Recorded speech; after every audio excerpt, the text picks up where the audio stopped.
Good morning, good afternoon, good evening, good night. It's the Ron Van Dam Show. Hold on tight, things can get a bit weird, if you like that sort of thing. Hey, welcome to the program. How are you? It is indeed the Ron Van Dam Show. I am indeed Ron Van Dam. Thank you for being here. Well, you're not here, actually. You're wherever you are. You're not here. But thanks for being here, air quotes. Welcome to the show. It's kind of awkward for you to be up on the ceiling like that. I don't know why you're up there. Why don't you come on down? No? All right, fine. Keep your distance. I don't care.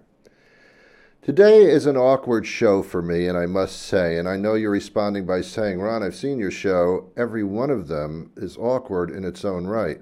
I get that.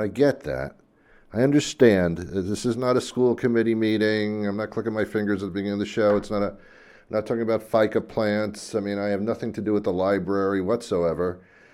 It's different. It's just different. This is not a committee meeting of any sort. I'm not going to preach the gospel. It's a different kind of show.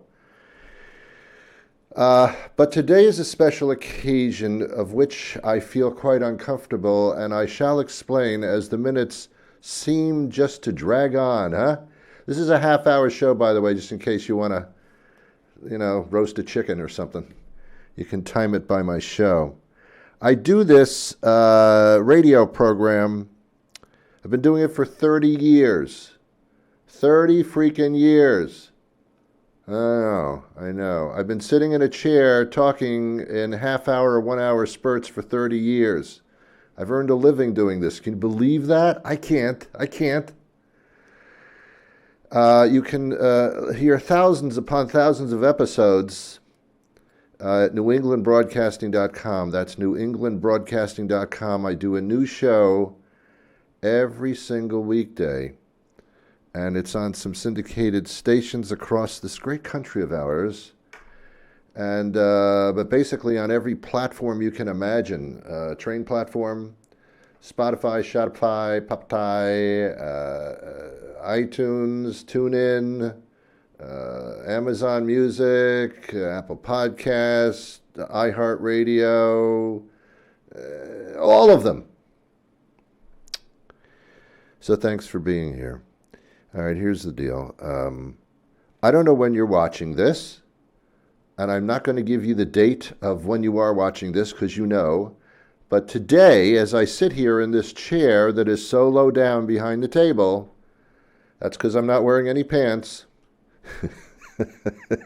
Hey, where you going? Hey, where are you going? Today is my birthday.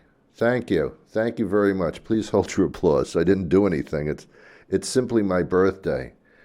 I must tell you, I feel awkward on my birthday. I avoid my birthday. People come up to me who know it's my birthday and say, "Happy birthday, Ron," and my response is, "Okay, enough already." Birthdays are one of the most awkward, amazing events of one's lifetime.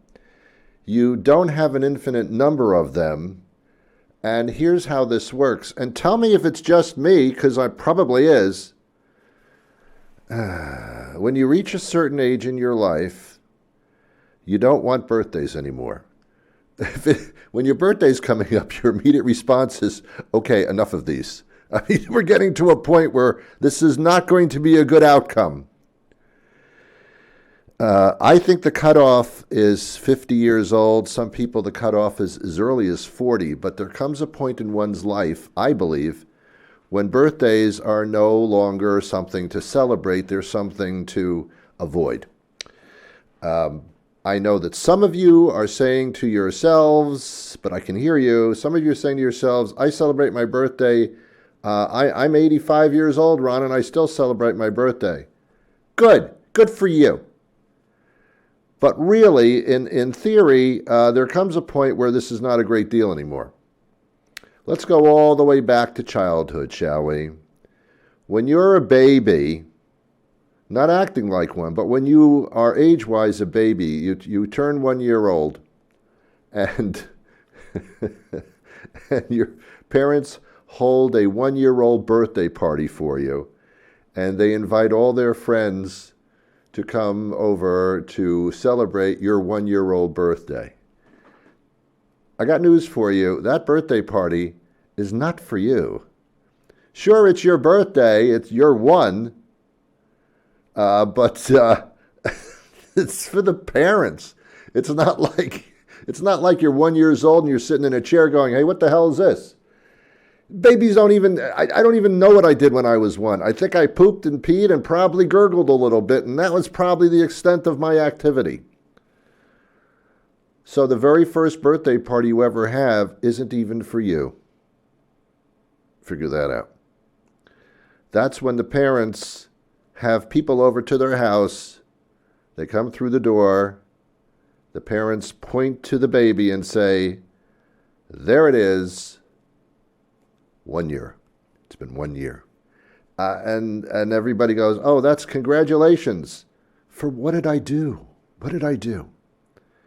You know, having a child is a wonderful thing. It's a part of the circle of life. But at the same time, as much as it's a painful situation, especially for the mother, I did very little but contribute to it a bit at the beginning.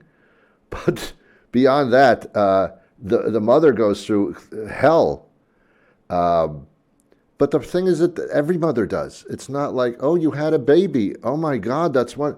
Well, anybody can do it. Excuse me. I know stupid people who can do that. But that's not why I'm here. My point is that birthdays, to me, become something that you don't want any more of them. Let's just stop celebrating this. Then you're 5 years old. Remember being 5 years old? That's when you can remember your birthdays. And you have relationships with some other children, but not a lot because you're only 5.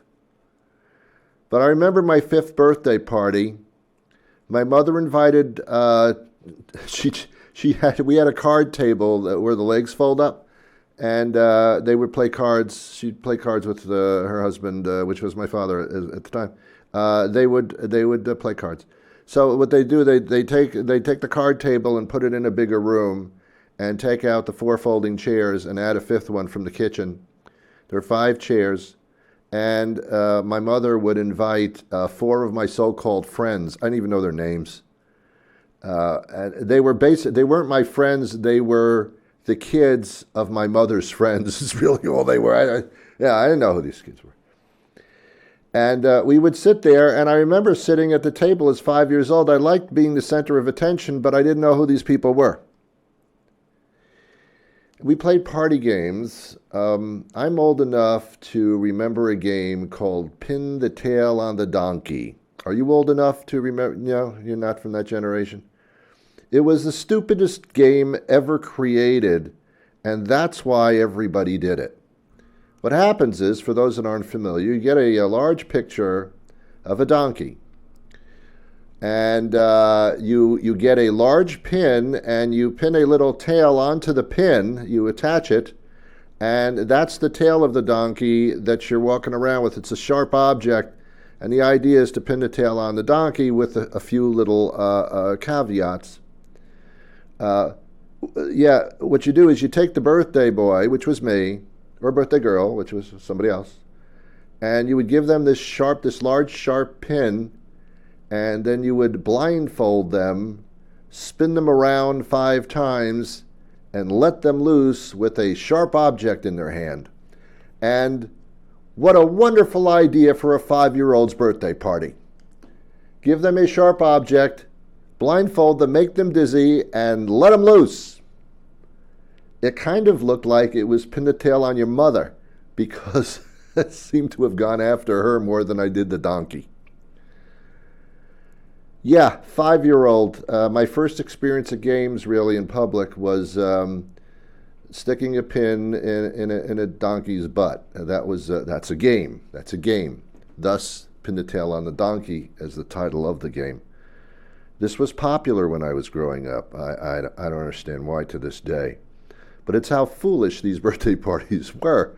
The big event during this party was my mother would come out with a cake with way too much icing on it, and 5 candles I assumed to represent the number of years of which I was still alive, or the number of years that my mother went through in order to keep me alive. And then she would say, Ron, and that was my name at that time, she said, Ron, blow out the candles. And what I did was I distributed my spit evenly all over the top of the cake. I knew what I was doing. I had no problem eating the cake. The rest of the kids, I'd be surprised if you touched that stuff, because I had just spit all over your food is basically what I did. Blowing on food that's going to be ingested by somebody else, probably not a great idea. I remember when my mother was feeding me and I was young, she would take my food, put it in the palm of her hand because it was hot, just came out of the oven, and she'd blow on it. And she'd blow on my food, and then she'd say, here. It's no wonder that I have this aversion for sharing food with people. I've been to plenty of office parties, birthday parties, and they cut the cake and they have the birthday adult blow on it with all their great diseases and, probably respiratory diseases, spit and all that bacteria. And, hey, Ron, you want a piece of cake? What, are you serious? Are you serious right now? Are you serious? You want me to eat a piece of cake that somebody else just blew all over and spit on? No. And that was birthdays to me as a kid. And they went on 6, 7, 8, 9, 10, whatever. When you're young, you can't wait to get older. You're looking forward to your birthday for a few reasons. There are basically 2 events when you become a teenager that you look forward to. And the age is usually 21. You look forward to 18, because a lot of stuff happens then. You get out of high school, you're in college or trade school or online at unemployment. 18, you can start to drive a little bit, you can drink when you're 21. You can go off and live on your own. You can have indiscriminate sex with people you don't know and your parents aren't even aware of it. There's a lot that happens in that 18 to 21-year-old boundary. It's kind of funny that as human beings, as social human beings, what we really look forward to is being old enough to drive and old enough to drink. Those are our 2 targets in life for freedom. Old enough to drive, old enough to drink. And oddly enough, those 2 things are the 2 things you should never do together. Don't drink and drive. Don't drink and drive. Individually, look forward to it. And then you celebrate your birthdays in your 20s and 30s. You go out with your friends. You've established friends at that point. And you go out and you party with them. How do we celebrate a birthday? By drinking. Going out and drinking. Maybe a strip club thrown in there every once in a while. But that's how we celebrate birthdays, with drinking. And we have fun. Then you start to feel these little creaks in your body. Your hair starts turning a grayish tint, which at first may be a little bit distinguished, but very quickly becomes a horror show. Hair starts growing out of your nose and your ears, places hair hadn't been visiting before. Not so much on your head, a lot coming out of your ears and your nose. I don't understand it either. And there are other places that we can't discuss on this program. Yeah, I'm telling you, man, it's birthdays are not something to celebrate at a point. When you're hitting 40 or 50, you realize, I don't know. These are not something to celebrate. They're something to run from. When I have a birthday, I look back and I see during the prior year which parts of my body deteriorated more than the others. Which things am I not doing anymore? What happened to my testosterone levels? Why is my estrogen all of a sudden becoming a circus? Why can I not run as fast without stopping in order to catch my breath before I collapse? Did the stairs get higher? Did someone come in the middle of the night and add some steps? Why is it that when I wake up in the morning, I hurt from sleeping? I'm starting to hurt from doing nothing. I used to get hurt from doing something, from exercising too much, running around too much. Now that doesn't bother me because I don't do those things. I'm starting to hurt from doing nothing. Do you ever sit on the couch for a long period of time and then you don't get up all that fast? You get up slowly and you make noises when you do. That's how you know how old you are. It's the amount of noise you make when you get up from a chair. I demonstrate, but I think you know what I'm talking about. Yeah. So, no, I do not celebrate birthdays anymore. That's for sure.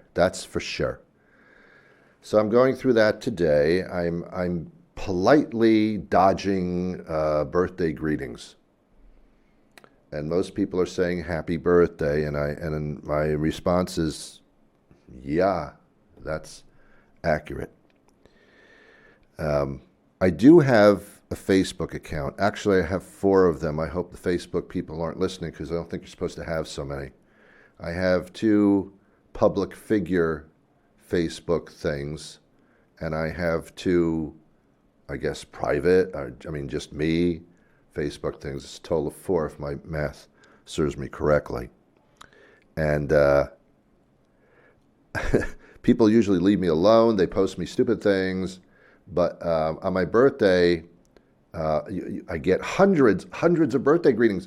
And, in one sense, that's very ingratiating. In the other sense, I realize Facebook told them it was my birthday. They didn't remember it was my birthday.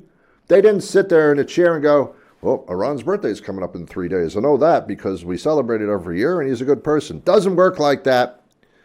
They're reminded by the Facebook people, the United Facebooks of the United States. That's how they know it's my birthday. No effort went into this at all. They didn't write it down anywhere. It didn't make a bong sound somewhere.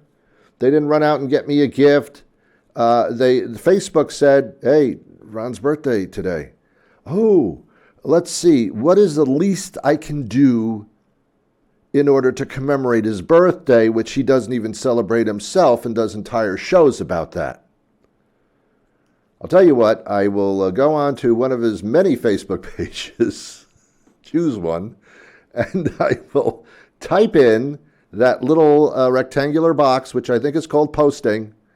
I will give the heartfelt, from my heart emotions to express my love of Ron Van Dam, and I will type in the following: happy birthday, Ron, send. Oh, thank you for those lovely words. How long did it take you to... Oh my God, you had to type in those words and then hit enter? Oh my God. Thank you so much for taking the time to do that and remembering to not even remember this. You are so, what is that? What's the heart? What's the thing? I can't even do it. Is that the heart thing? Yeah, thank you. Thank you very much. Happy birthday, Ron. You actually personalized it. Oh my God. Oh, palpitations. Thank you. Thank you so much. That felt good, actually. Okay. Yeah, thanks a lot. Facebook, the evil sister of the evil brother of the devil. A place where angry, dangerous people can gather cult-wise and share their anger and lampoon and destroy others who are not in their camp. My God, what a wonderful social media thing that is. You know that Mark Zuckerberg, Steve Gutenberg, whoever, started Facebook. You know the story. There was a movie, The Social Network, I believe it is. I have no idea. I think I saw it. Yeah, it was, they started, I think it was in Harvard, this Gutenberg or Guttenface, whoever he was, he would put up a picture of two different girls, and everybody would vote as to which girl was prettier. And there would be runoffs and finalists and all that, and it was as superficial as it gets. Ladies and gentlemen, that was the core of Facebook and our social media right now. That's right, yes. I don't know what happened to us. I don't know what happened to you, basically. I know where I'm at. All right, we're going to take a short commercial break. I still have to figure this out. I don't have any producer here. Let's see what happens with this. Looking to try somewhere new for dinner tonight? Come to that bar near your house with a new chef out on work release, ready to tempt your taste buds with delicious specials. Start off with deep-fried meat and cheese things, crispy on the outside and nearly warm on the inside, with a house-made dipping sauce that's almost certainly just mayonnaise and ketchup. How about a pepperoni pizza served hot and fresh out of the supermarket? Or the big quarter-pound hamburger cooked just the way you like it, as long as the way you like it is well done or inedibly raw. Order a local craft beer from a wide selection that includes IPAs, and of course, IPAs. And when you're ready for dessert, the bartender can point you to some place that actually does that kind of thing. Ready for dinner? Head to that bar near your house. Not too far to drive, just a little too far to walk. We'll see you there. There you have it. Well, this has been my birthday show. We're about 23 minutes into this thing. There's 7 minutes to go for those who can't do the math on this. And I appreciate your engagement here. I really do. I don't know what I'm going to do for the rest of the day. Probably just try to make it as unbirthday as I possibly can. I don't know. It's I'm not getting shorter. I'm not getting taller. This is really making no difference whatsoever.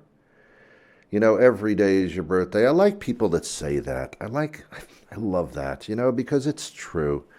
We have this calendar that we go by the calendar, and everything's by a calendar. And I guess it's the number of times we rotate around the sun and all that stuff. I have no idea. I read books on this, But I'm not into this. If I see you today, and I won't because this is being recorded and it's not my birthday anymore, but you can tell me it's my birthday forever if you like. You can probably find one of my Facebook pages somewhere.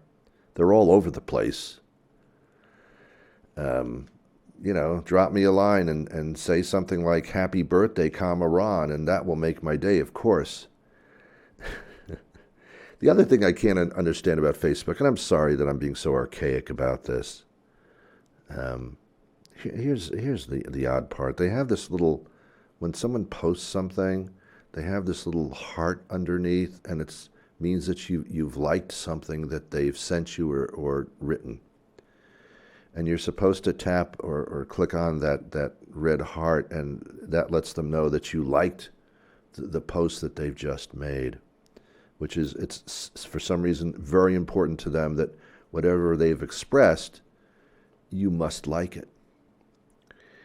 And when you like something they said, I guess they're supposed to have an orgasm. Is that the response you're supposed to have? But my question is, when did the heart, the red heart, under that posting rectangle, when did the heart become like? Isn't that love? I fear that when I tap on that red heart that I am expressing my love for the other person, and it's not that kind of relationship. So I tend not to like anything. which isn't hard to do because I tend not to like anything anyway. I don't understand this. I don't. If I really like something, then I would post back. I guess there's a thing for reply, I think. I'm not sure. I don't go on this stuff very much. I think I would tap on reply and I would say, that was very funny, or thank you for saying that. I think I would respond with, what do they call it? Words. And then these emojis. Do you understand when you send an emoji, which is a word they made up for a little picture that expresses your emotion at the time of reading their post?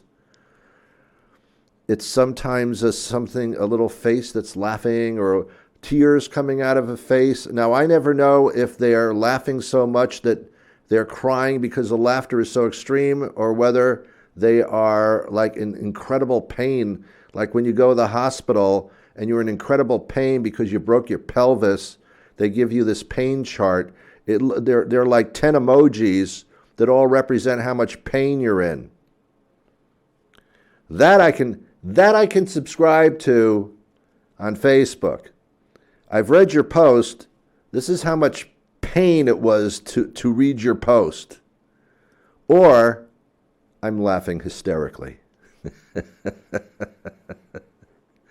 And what's this LOL thing? If I laugh, does it have to be out loud? I don't laugh out loud. That's annoying. I mean, I did stand-up comedy for about 10 years when I moved up to this area, and I liked it when people laughed out loud, but that was in a special stage audience situation, not in words popping up on a screen somewhere. I'm confused by all of this because this was not my generation, you see. I can divide the living generations by one invention and one invention only, and that would be cordless phones. And not just cell phones, but cordless phones. If you grew up when you were really, really little or a little bit older, and your phone had to be attached to the wall, you're a certain generation. If you had a phone, it wasn't attached to the wall, but it was the size of a military walkie-talkie, like you're communicating with somebody from a bunker, that's another generation. And then we have the generation that we're in, where you communicate with somebody on a phone and you can't even see the phone. I still, to this day, and I think it's generational, I have a problem with seeing people walking down the street talking real loud to themselves. I don't know if they're freaking nuts or whether they're on a phone call, because the conversation piece has been somehow implanted into their earlobe. It makes them look crazy, but they may be conducting business. I don't know. It's one or the other. Both of them quite annoying. And then I realized with these cell phones that I used to go to lunch with people. I don't do that anymore. And they would all of a sudden whip out their phone call when there was a lull in the conversation, like they had to check something out. And I used to think, how rude is that? And then I started realizing that's a pretty cool tool. Anytime I don't want to pay attention to somebody, I can just like whip out my phone and get involved and not even make believe they're not even there. That's pretty cool. So what's what they call a double-edged sword. There's two edges to that sword, which makes it double. I'm out of time. I think you've had enough anyway. I'll be back next week with another program. This is about the time that I play the closing theme. I'm going to do that now. So I wish you peace.